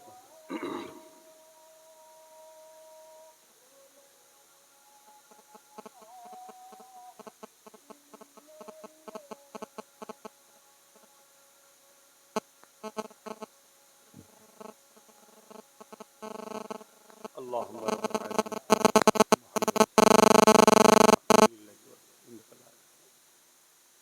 যাক ভাইরা, ওই 8:15 নামাজ হবে। এই ছোট করে একটু বলে দিই, বলা দরকার আছে তো নাকি? আল্লাহ রসুল বলছেন, কেউ জালিম জানার পরেও যদি কেউ তার দল করে, তার সাথ দেয়, তাকে সহযোগিতা করে, তাকে ভোট দেয়, আল্লাহ রসুল বলছে, এবার ভোটটা আপনি পাবেন, রসুল্লাহর কথা কি আছে না, সাপোর্ট করা, ভোটটা সাপোর্ট করা তো নাকি, তাকে শক্তিশালী করার জন্য তো ভোট দেওয়া। আল্লাহ রসুল বলেছেন, কেউ জালিম জানার পর, আমার আব্বারা শুনবেন, বিশেষ করে মা বোনরাও শুনবেন, 1000-1200 টাকায় বিক্রি হয়ে যাচ্ছে। শোনেন, কেউ জালিম জানার পরও তাকে যদি কেউ সাপোর্ট করে, শক্তিশালী করে, আল্লাহ রসুল বলছে সেই মুসলমান ইসলাম থেকে বেরিয়ে যায়। মসজিদ মাদ্রাসার বিরুদ্ধে যারা ভেঙে দিয়ে দিতে চায়, তারা জালিম না জালিম নয়? বিজেপি কেন্দ্র সরকার মসজিদ মাদ্রাসার বিরুদ্ধে, হ্যাঁ কি না? রাজ্য সরকার মসজিদ মাদ্রাসার পক্ষে না বিরুদ্ধে? জোরে বলেন। নিউ টাউনে মসজিদের জায়গা চুরি করে বিক্রি করার প্ল্যান করেছে না করেন? উপরন্তু 11 লক্ষ টাকা সম্পদ বিশেষ একটা ধর্মের নামে এমনিতে দিচ্ছে, অথচ দেশের টাকাতে। শুনছেন তো নাকি? যাক, তারপরও আমি ওইদিকে যাচ্ছি না, কিন্তু আমার ধর্মের জায়গা চুরি করছে না করেন? এই যে রাজ্য সরকার দুর্গাপুরে বোলডুজার দিয়ে মাদ্রাসা ভেঙেছে না ভাঙেনি? রাজ্য সরকার বলছে কোরআন শেষ হয়ে যাবে, আমার উন্নতি শেষ হবে না। এ কোরআনের দুশ্মন হ্যাঁ কি না? কোরআনের এটা মিথ্যা কথা বললো না? বললো না? যারা কোরআন দিন ইসলামের দুশ্মন, তাদেরকে কেউ যদি তারা যে করছে এটা জালিম না জালিম নয়? রসুল বললেন জালিম জানার পরে তাকে যদি কেউ শক্তিশালী করে, সাথ দেয়, ভোট দেওয়াটা শক্তিশালী করার জন্য দেওয়া হয় না হারাবার জন্য। আল্লাহ রসুল বলছেন সে মুসলমান, ইসলামে থাকবে না। তাই যেমন বিজেপিকে সাপোর্ট করা চলবে না, রাজ্য সরকারকেও সাপোর্ট করলে ইসলামে থাকতে। জোরে বলেন। মুসলিম শরীফের হাদিস, আল্লাহ রসুল বলছেন, এই আমার বাপের কথা শোনাচ্ছি না, মন দিয়ে শুনছেন তো? আমার মা বোন ভালো করে শোনে, এমন দিন আসবে 10-20টা মানব রূপী কুকুর ছিঁড়ে ছিঁড়ে খাবে, কিচ্ছু করতে পারবে না। মা বোনেরা, যদি শুধরে না যাও, আমাদের পাওয়ার একটাই আল্লাহ রসুল। আমাদেরকে যুগে যুগে বাঁচাচ্ছে আল্লাহ রসুল। আর তুমি যদি আল্লাহ রসুলের দল দুশ্মনদের দল করো, আল্লাহ রসুল তাদের হাতে তোমাকে মিটাবে। সূরা বাকারাতে কোরআনে আল্লাহ বলছে। তাই বলছি শোনো, রসুলের হাদিস মুসলিম শরীফ, আল্লাহ রসুল বললেন অন্যায় দেখলে হাত দিয়ে রাখো। কেন্দ্র সরকার যে আইন করছে নাই না অন্যায়, ওয়াকাফ লুটতে চাইছে নাই না অন্যায়, হাত দিয়ে যদি রুখতে না পারো মুখ দিয়ে প্রতিবাদ করো, যদি মুখ দিয়ে প্রতিবাদ করতে না পারো অন্তর থেকে ঘৃণা করো। তা যদি না করে কেন্দ্র সরকারকে কেউ ভোট দেয়, তার ঈমান থাকবে? কেন রসুল বললেন অন্যায় দেখলে হাত দিয়ে রুখতে হবে, যদি হাত দিয়ে রুখতে না পারো মুখ দিয়ে প্রতিবাদ করো, যদি মুখ দিয়ে প্রতিবাদ করতে না পারো অন্তর থেকে ঘৃণা করে দূরে সরে যাও। এই তিনটে কথা বলে রসুল বললেন অন্তর থেকে ঘৃণা করে দূরে সরে যাওয়া হলো সব থেকে দুর্বল কমজোর ঈমান। কিন্তু তুমি অন্তর থেকে ঘৃণা করে দূরে সরে যাওনি, উপরন্ত তাকে তুমি ভোট দিচ্ছ যাতে সে শক্তিশালী হয়, তার মানে সে মসজিদ মাদ্রাসাকে আরো ভাঙুক। সেই কেন্দ্র সরকারকে যারা ভোট দেবে তাদের ঈমান থাকবে। ঠিক তেমনি এই কেন্দ্র সরকারের আইনকে যে রাজ্য সরকার মেনে নিচ্ছে, তাকেও ভোট দিলে ঈমান থাকবে। এ ভাইরা, 72 দল জাহান্নামে যাবে। 72 দলই আলেম আছে। অনেক আলেম আছে তালাকের ফতোয়া 20,000 টাকা দিলে জায়েজ করে দেয়। তাদের পাল্লাই পরে ঈমান নষ্ট করবে না। আমি চ্যালেঞ্জ ওপেন দিচ্ছি, দিদি মুদির দলে অনেক মোল্লা মলি সাহেব আছে। যেমন ব্রিটিশরা একদল আলেমকে আন্দামান সেলুলার জেলের মধ্যে রেখে কালা পানির সাজা খাটিয়েছে, আবার ওই ব্রিটিশরা ভারতের একদল আলেমকে মাসে মাসিক ভাতাও দিত, মাইনে দিত। তাহলে আলেম দুই ধরনের হলো না? হলো না? আজকে দুই ধরনের আলেম আছে। একদল আলেম আছে জালিম শাসকের জুলুমকে শরিয়াতের দৃষ্টিকোণের নামে মিথ্যা ফতোয়া দিয়ে সমাজের মানুষকে জালিম আলেমের দিকে নিয়ে যাবার জন্য চেষ্টা করে। তাদেরকে সরকার মাসে মাসে ভাতা মাইনে দেয়। আর একদল আলেম আছে যারা ব্রিটিশের সময়তে মার খেয়েছে। আজকেও একদল আলেম আছে আজকের ব্রিটিশদের বিরুদ্ধে লড়াই করে তারা মার খেতে রাজি আছে, কিন্তু আমিন আর লালের দিনকে শেষ হতে দেবে না। এখন বলো, দালাল উলামাদের সাথে থাকবে না নবীর দ্বীনের পক্ষে যারা গোলামি করে, নবীর দ্বীনের দুশমনদের সঙ্গে লড়াইয়ের কথা বলে, সেই উলামাদের পক্ষে থাকবে? এটা ডিসাইড করা তোমাদের দরকার আছে না নাই? আল্লাহ নবী বললেন জমিনের উপরে আসমানের নিচে আখেরি জামানায় সবথেকে নিকৃষ্ট হবে উলামারা। এখন বলো, জালিম শাসকদের পক্ষে দালাল উলামাদের সাথে থাকবে তোমরা? তাহলে নবীর দ্বীন বাঁচাবার জন্য এই জালিম হুকুমতদের বিরুদ্ধে যারা লড়াই করছে তাদের সাথে কারা থাকতে চাও? হাত তুলে দেখাও। হাত লম্বা করে তুলবে, তুলে রাখবে। হাত লম্বা করে তুলে রাখো। ডায়ে বাঁয়ে দেখো, পাশে দেখো, কেউ তুলতে বাকি আছে কি? তুলতে বাকি আছে কি দেখো। কেন আমাদের মধ্যেও গাদ্দার ঢুকে থাকে রে বাবা, কথা বুঝে আসছে? দেখো কেউ নেই তো, যদি থাকে তার সঙ্গে ঝগড়া করবে না, শুধু চিনে নেবে যে এর গোড়াতে গন্ডগোল আছে। এর কোথা গন্ডগোল? গোড়ায়। কেন মুসলমানের বেটা যত খারাপই হোক, যত গুনাহ করে ফেলুক, যত বদমাইশি হোক, কমসে কম দ্বীনের ক্ষতি করতে পারে না। কথা মাথায় শুনছে, এটা মনে থাকবে। এই কথাটা আমি বলার দরুন আবার একটা বয়স্ক আলেমের অজকে কেটে আমার সঙ্গে সেটিং করেছে। তিনি নাকি বলছে দেওয়া যাবে। তিনি কবে বলেছিল দেওয়া যাবে? যখন এই জালিম বলেছিল 10,000 মাদ্রাসা দেবো। এই বিশ্বাসঘাতক যখন বলেছিল আমি থাকতে মুসলমানদের চিন্তা নেই, তখন বলেছিল দেওয়া যাবে। কিন্তু আজকে যখন এই বিশ্বাসঘাতক চিটিংবাজকে ধরা পড়েছে যে এ মুখোশ এক, মুখ এক, আগে ছিল ঘুমটা দিয়ে তাই পেতনির মুখটা বোঝা যায়নি, ঘুমটা খুলে পেতনির মুখ দেখা যাচ্ছে। এ মাদ্রাসা মসজিদ ওয়াকফের দুশমন, বিজেপির দালাল, বিজেপির সাথে রয়েছে। এখন আর একেও সাপোর্ট করা ইমানদারদের বৈশিষ্ট্য থাকতে পারে? আওয়াজ দিয়ে বলো। ওরও বিরুদ্ধে লড়াই হবে, এরও বিরুদ্ধে লড়াই হবে। পারবে তো লড়তে? এদের হাতে অনেক মেশিন আছে, পুলিশ আছে, টাকা আছে, পারবে লড়াই করতে? আরে এদের কাছে যা থাকে থাকুক, গে যাক। আমাদের কাছে জীবনটা আছে, আল্লাহ রসুলের জন্য হাসতে হাসতে দিয়ে দেবো। কিন্তু এদের চামচাগিরি আমরা করে জাহান্নামে যেতে পারবো না। কথা ক্লিয়ার? আর এতটুকু মনে রেখে দিও, আল্লাহ পরীক্ষা লিয়া শুরু করেছে আমাদের। এই পরীক্ষায় আমাদের কামিয়াবি হতে হবে, বলো ইনশাআল্লাহ। আমার মা, আমার বোন, পরিবর্তন হন, নাই এমন ছেলে আল্লাহ দেবে এই ভিক্ষা খাওয়া, ভাতা খাওয়া, টাকা নিয়ে সে ছেলে দিন রাত উঠতে বসতে চুলের মুঠি ধরে বক্সিং মারবে। এই সমাজে হয় না, হয় না? মাকে মেরে ফেটিয়ে ফেলেছে, ঠিক না বেটি? ও শুধু ছেলের দোষ দিলে হবে? বাপ মার দোষ আছে বলেই তো ছেলে এত খারাপ হয়। বাপ মা যদি রসুলের সুন্নাত তরিকায় সংসার করে, রসুলের সুন্নাত তরিকায় ইনকাম হালাল খাদ্য খায়, রসুলের সুন্নাতের তরিকায় পাক পবিত্র ভাবে মা চলে, তার মায়ের ওই মায়ের পেটের বাচ্চা খারাপ হয়ে যাবে। এই কথা মাথায় ঢুকছে না? ঢুকে না? একটু সাবধান হবেন। মা দুশ্মন মনে করবেন না, বোন দুশ্মন মনে করবেন না।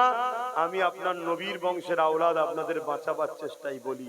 শেষ কথা, ওয়াকফ নিয়ে যে লড়বে সে আমাদের বন্ধু, না যে মিটাবে সে বন্ধু? যে বলো, জোরে বলো। নওশাদ সিদ্দিকী নবী বংশের ছেলে, ওয়াকফ নিয়ে লড়ছে না লড়েনি? আপনারা বলুন, লড়ছে না লড়েনি? সুপ্রিম কোর্টে কেস চালাচ্ছে না চালায়নি? রাজ্য সরকারের কেস করা দরকার ছিল না ছিল না? কিন্তু কেস করেনি, উপরন্তু বিশ্বাসঘাতক হয়েছে। বলেছিল আমি থাকতে চিন্তা নেই, কিন্তু সাথ দিয়েছে না দেয়নি? তাহলে এই জায়গায় দাঁড়িয়ে থেকে আপনারা যদি ওয়াকফের পক্ষে হন, একটা ধর্মগুরু হিসাবে জানতে চাইছি, নওশাদের সাথ দিয়ে ওকে আরো শক্তিশালী করা দরকার আছে না নাই? কারা একমত হাত তুলে দেখান? কারা একমত হাত তুলে দেখান? মাশাআল্লাহ, মাশাআল্লাহ, আল্লাহ কবুল করে বোন, আল্লাহুম্মা আমিন। এটা একটা পীরের আওলাদ হিসাবে মুরিদকে জিজ্ঞেস করলাম। আমার শেষ কথা, একটা চক্রান্ত চলছে দাদা পীরের সিলসিলাকে ক্ষতি করার, ওটাও রাজ্য সরকার করছে। বিগত সরকার যখন ভুল করেছিল, দাদা হুজুরের আওলাদদের মধ্যে কেউ কেউ বিরোধী করেছিল না, করেনি? কিন্তু বিগত সরকারের লোকেরা দাদা হুজুরের আওলাদদের গালিগালাজ করেছিল। কিন্তু এই সরকারের মাদকপুষ্ট গুন্ডাগুনো দাদা হুজুরের আওলাদদের গালিগালাজ করছে না, করেনি? তার মানে লক্ষ্য হলো দাদা পীরের সিলসিলাটাকে মিটিয়ে দাও। কেন? বাংলায় সংখ্যাগরিষ্ঠ সিলসিলা হলো ফুরফুরা দরবার শরীফ। অতএব এই সিলসিলা সর্বসময় অন্যায়ের বিরুদ্ধে কথা বলে। সে বিগত সময় বলেছে, আজও বলছে, আগামীতেও কেউ করলে বলবে। কেন? অন্যায়ের বিরোধী করা নবীর সুন্নাত। হাক্কানি উলামাদের প্রমাণ হলো নবীর পক্ষে ডাকবে আর জালিমদের বিরুদ্ধে লড়াই করবে, এটা হলো হক উলামার বৈশিষ্ট্য। জোরে বলুন সুবহানাল্লাহ। যে উলামা জালিমের সঙ্গে মেশে ও উলামা নয়, ও মুনাফিক। শুনছেন তো নাকি? আরে পাওয়ার দিয়ে বলে যাচ্ছি, রেকর্ড হচ্ছে। যারা জালিমদের সঙ্গে মেশে উলামারা চ্যালেঞ্জ অ্যাকসেপ্ট করুক না, ব্রিগেডের মাঠে ডাক দাও, একটাই বাস হবে, একটাই লড়াই হবে। ভাই এদিক নাই ওদিক বারবার গুজুগুজি করার সময় নেই। যা হবে ফয়সালা একদিনে, পুরো দুনিয়া জেনে যাবে কে হক আর কে না হক। আজকে আমার মসজিদের হয়ে কথা বলবি না, মাদ্রাসার হয়ে কথা বলবি না, তুই বেঈমান নেতাদের জন্য কথা বলবি? তুই মুসলমান? কথা মাথায় ঢুকছে? তাহলে নওশাদের জন্য দোয়াও করবেন, সাথও দেবেন। আসেন এবারে, ওর পলিসি করছে, ও মতুয়াদের কাছে যাচ্ছে, দলিতদের কাছে যাচ্ছে, আদিবাসীর কাছে যাচ্ছে, যে বুঝাচ্ছে ভাই আদিবাসী তোরা বেশি, এখানে তোরা সিট দে, আমরা মুসলমান কম, সাথ দেবো। যেখানে মতুয়া বেশি, ভাই তোরা সিট দে, আমরা কম, তোদেরকে সাপোর্ট করব। যেখানে এসসি এসটি রয়েছে তাদেরকে বুঝাচ্ছে ভাই তোরা সিট দে, আমরা সাপোর্ট করব। যেখানে মুসলমান বেশি আমরা দেবো, তোরা সাপোর্ট কর। এইভাবে একদিন আমরা পুরো শক্তিশালী হতে পারবো না? পারবো না? বলুন ইনশাআল্লাহ, বলুন ইনশাআল্লাহ। আজকে যদি কেউ একজন দুজন গাদ্দারি করলো বলে বাকিগুলো যদি ঝিমিয়ে যেত, জলসা হতো? তাহলে চেষ্টা করলে হয় না? হয় না? আজকে হয়েছে আবার চেষ্টা। এই কিছুদিন, গত কদিন আগে এক জায়গায় গেছিলাম, জলসা শুনতে গেছিল বলে মেরেছিল। তারা নিজের গ্রামেও জলসা করছে। চেষ্টা করতে হবে, হাল ছাড়লে হবে না। ঠিক না বেডি? গত দিনে যা ছিল আজকের দিন বেড়েছে না কমেছে? কালকে আরো বাড়বে, নিয়ম এটা। কথা বুঝে আসছে? জুলুম বেশি দিন নয়। জুলুম হলো ওই থামস আপ ঢালা গিলাসের টাইপের, বজবজ করে ওঠে ঠিকই, তারপর আবার দেখবেন সবই তলায় নেমে গেছে। ঘাবড়াবার কিছু নেই, লড়তে হবে। তাই বলে যাচ্ছি, এই লড়াই চালি থাকবে, হকের পক্ষে থাকবো আমরা। জালিম যত বড়ই হোক তাদের বিরুদ্ধে লড়বো আমরা। বলুন ইনশাআল্লাহ। তো ভাইয়েরা আমার, এই জায়গাতে এসে তার পলিসি অনুযায়ী কাজ করছে। কথা বুঝে আসছে? অনেকে বলবে যে ভয় দেখাবে, ভয় ভয় যে এইসব করলে আর করলে বিজেপি চলে আসবে।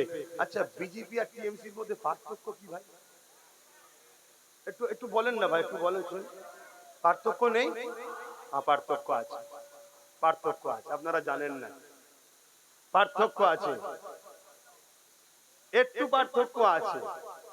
টাকার ইপিট উপিট আমিও জানি, কিন্তু দুপিটে তো আর এক লিখা থাকে না, দুপিটে এক ফোঁটো থাকে না। একটু ইদিক উদিক আছে। সেই ইদিক উদিকটা কি? বিজেপি কে দুশ্মন চিনা যায়, আর একে চিনা যায় না। এ কখনো চাষি সাজে, আবার কখনো দেইনি সাজে। কথা বুঝে আসছে না? ওকে চিনা যায়, একে চিনা, এইটুকু পার্থক্য। তা রাসূলুল্লাহর হাদিস এখানে কি আছে একটু জানা দরকার নাকি? আল্লাহর নবী বলছেন, আমার বড় ভয় হয়, আমার বড় ভয় হয়, আমার উম্মতকে প্রকাশ্য দুশমনরা মিটাতে পারবে না। আমার ভয় হয় আমার উম্মতরা মুনাফিক ছদ্মবেশী কলে কৌশলে মহব্বত দেখিয়ে আমার উম্মতকে না শেষ করে দেয়। ও প্রকাশ্য, আরে বন্ধু সেজে এ বলেছিল না পশ্চিম বাংলায় বিজেপি কে ফন্ডে এনে লড়বো।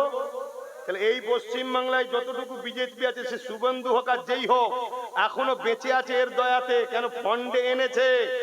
বাকি যা আছে সবাইকে মেরে ঘরে ঢুকিয়ে দিয়েছে। কেন? মুসলমান যাই করুক নাই করুক বিজেপির সাথে যাবে না। বিজেপি যদি ফন্ডে থাকে, মুসলমানকে আমি ফ্রিতে পাবো। এই পলিসি করে বিজেপি কে ফন্ডে এনেছে এ। কিন্তু এখন ছুঁচো গিলা টাইপের হয়ে গেছে। ভাইপো এত দুর্নীতি করেছে, এ নিজে বাঁচতে গেলে আমাদেরকে মারতেই হবে।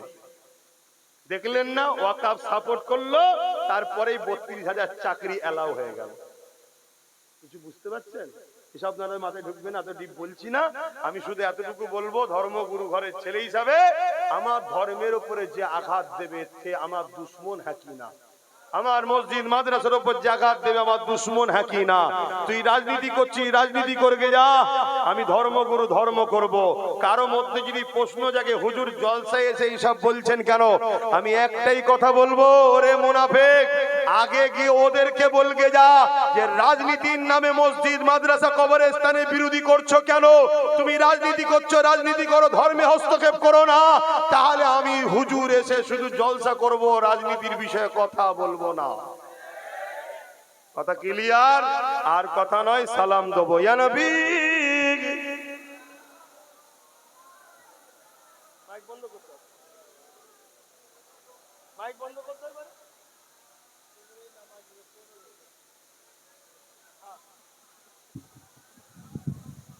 নামাজের সময় হয়ে গেছে, মাইক বন্ধ করে দাও। ওষুধ দেওয়া হয়ে গেছে।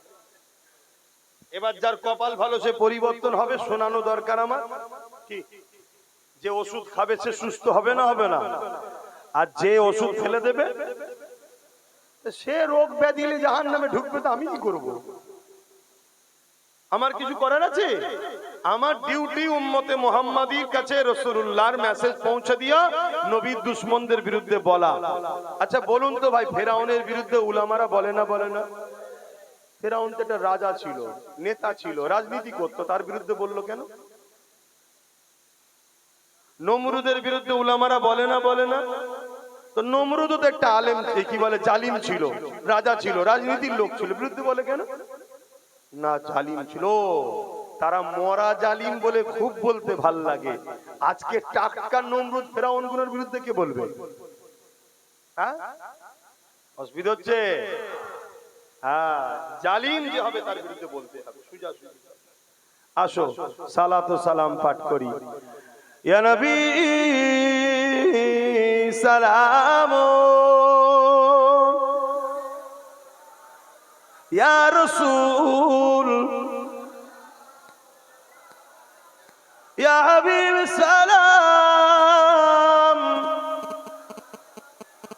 সালাওয়াতুল্লাহ।